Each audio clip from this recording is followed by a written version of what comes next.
Puerto Rico Wine News. Seguimos en el quinto pabellón de Suárez, aquí en el Hotel San Juan. Y hoy tengo el gran honor de estar con Eric Furault. How do you pronounce your last name? Well, Furault. Okay, French, yeah. my bad. I have no good pronunciation whatsoever. Eric, you represent Chateau Beychevelle, Chateau Beychevelle. Yes. We're going to speak about Chateau Beychevelle today. So, what can you tell us about the company, the winery behind this bottle? Well, Chateau Beychevelle is a very old estate. Nobody knows precisely, when we started to produce wine at Chateau Beychevelle, but certainly during, before the Middle Age. Okay. And Chateau Beychevelle is a property which is among the most well-known estates in the Medoc. An Englishman mentioned Chateau Beychevelle with a very good quote. I think it's a nice way to describe the property. Is the Versailles du Médoc. The Versailles du Médoc, beautiful. El Versalles del Médoc, Chateau Beychevelle. Es una bodega que obviamente es un gran cru de la clasificación del 1855. So it has remained as one of those top wines from Bordeaux. Bordeaux being probably the prime spot for great winemaking in the world. And Chateau Beychevelle is very well known here in Puerto Rico. What can you tell us about this vintage? What can you tell us about the 2011 Chateau Beychevelle?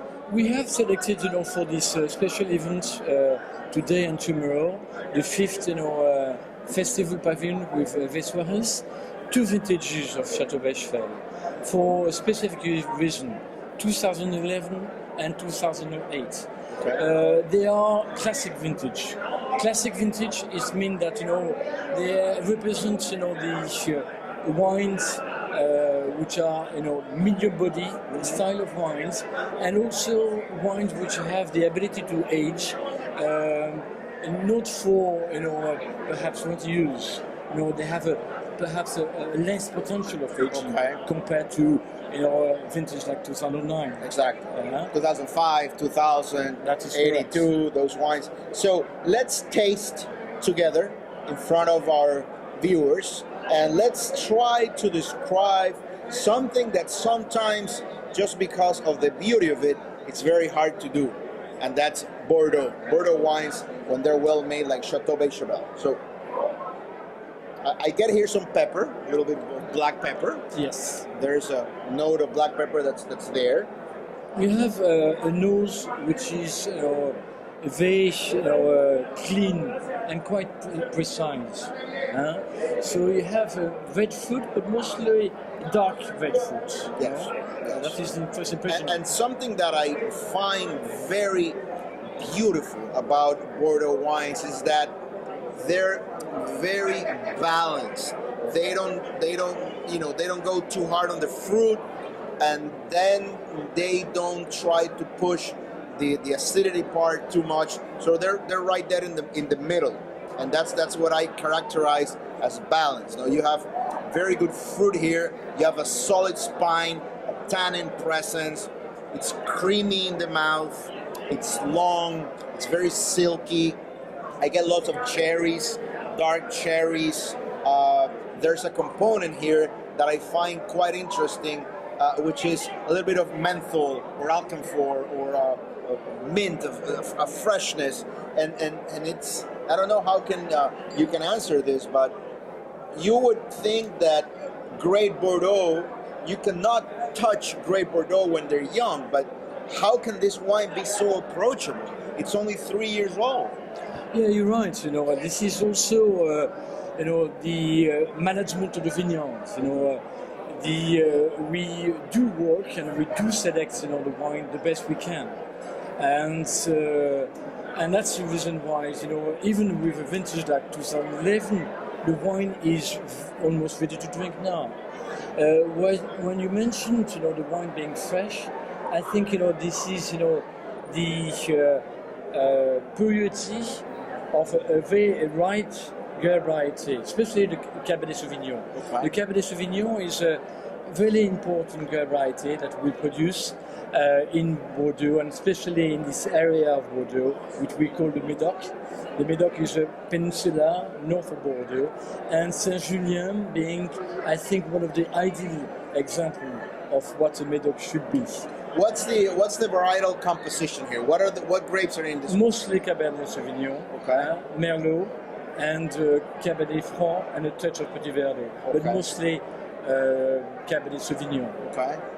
When it comes to pairings, when it comes to wine-food pairings, and anyone who's out there who sometimes may think, well, pairing Bordeaux, it's easy, but at the same time it's complicated because it's such a wine that in itself is a treat, and in itself is the star of the night. You have to have such an amazing dish or recipe to compete with Bordeaux, because a good Bordeaux, this one, is probably the start of the night. So in terms of pairing, what would you suggest our viewers to pair with the Beychevelle 2011? Well, thank you so much for saying that we are the star of the evening. I do believe it. Yes, you are. Well, a good example of a food pairing for Chateau Beychevelle 2011, I think, would be, steak à la bordelaise, and medium rare would be, a good example. But a lot of recipe could be produced with this sort of fine wines. Mm-hmm. I think you need wine dishes which are rather big, hearty, yes, stew, something bold, not something that's light, because obviously you're going to have a bigger wine than the food, right? And you want to complement that. Absolutely. In terms of aging, if somebody buys this wine, and I know that 2011, as you said, is more approachable now than, let's say, 2010, which is a very backwards vintage. How long can this wine age? When do you think it's going to be in its peak? Well, I would say, minimum 5 years. 5 years? 5 to 10 years. 5 to 10 years? Yeah, you'll be surprised, because the amount of selection we do now, we find wines of the Grand Cru, allowed us to age this wine for a long, long time. Okay. We don't know precisely, but we rest assured that with all the criteria and the elements which you have on this bottle allowed to age this wine for a long period of time. What I would like to add with this little concession that we have, Eduardo, is the story behind the name Chateau Beychevelle. Oh yeah, tell us. And I love the label, this vessel, it's like warlike. I believe it was based on an English man, right? No, that's some other chateau. There's so many of them. What's the story behind the label? Tell us. I don't know anything. I mentioned at the beginning that Chateau Beychevelle was a beautiful property. Yes. One of the most beautiful. And I hope chateaux. to visit one day. Well, you're most welcome to come. But you don't see the chateau actually on the label. What you see is a boat, a dragon boat, a bit, and with the sail half-mast down. Okay. One of the owners of Chateau Beychevelle was the Duke of Épernon. Okay. He was the favorite of the King Henry III, and he was also head of the French Royal Navy. Okay. And with his position, all the ships passing by the Chateau Beychevelle along the river, the Gironde River, the Gironde, that divides left bank from right bank. Absolutely, had to lower the sail in sign of respect to the owner. So that's why you have the legend. You have in respect of the owner of Chateau Beychevelle. Chateau Beychevelle. So in Old French. So the king liked this wine then. Absolutely, of course. And not only the kings, Yeah. Us too, us common people too. And the name, Beychevelle in Old French means baisser la voile, baisser vélo, lower the sail. Lower the sail. That's so it's beautiful. Actually the chateau, lower the sail. Beautiful story. Thanks for sharing that with us. This is a wine that most wine collectors here in Puerto Rico know very well. I have had the privilege of Salud. Cheers. Asante, right? Thank you. Yes. One final question. We know that here in Puerto Rico, Beychevelle is a brand that's very dear to the heart of many collectors. What can they expect of 2012, 2013, those two vintages? How are they shaping up? Well, the weather conditions, with both vintages, were a bit more as a challenge for Bordeaux. But we are not against challenges. Yes, exactly. And challenges are important because they allow us to produce, even great wine from a more difficult vintage. And 2013, the vintage you just mentioned, with Chateau Beychevelle, we are very pleased with the quality of the wines. I think the consumer will be delighted.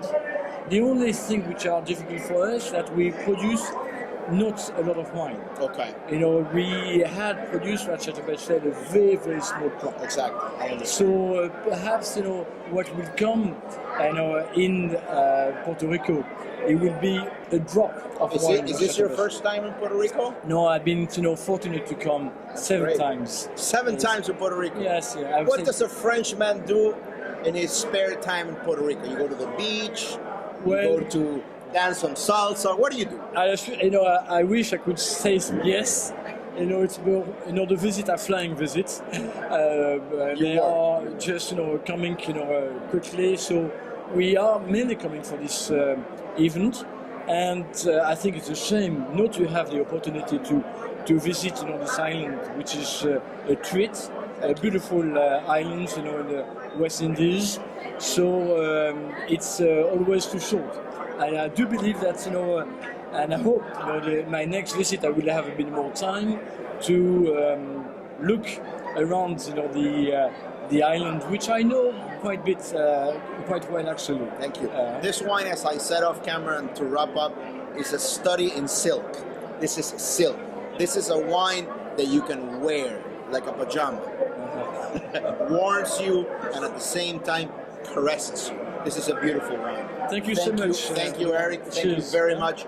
Cheers. It's been a pleasure. Gracias por seguirnos, amigos. Y pronto más noticias y más entrevistas para ustedes. Salud. Salud.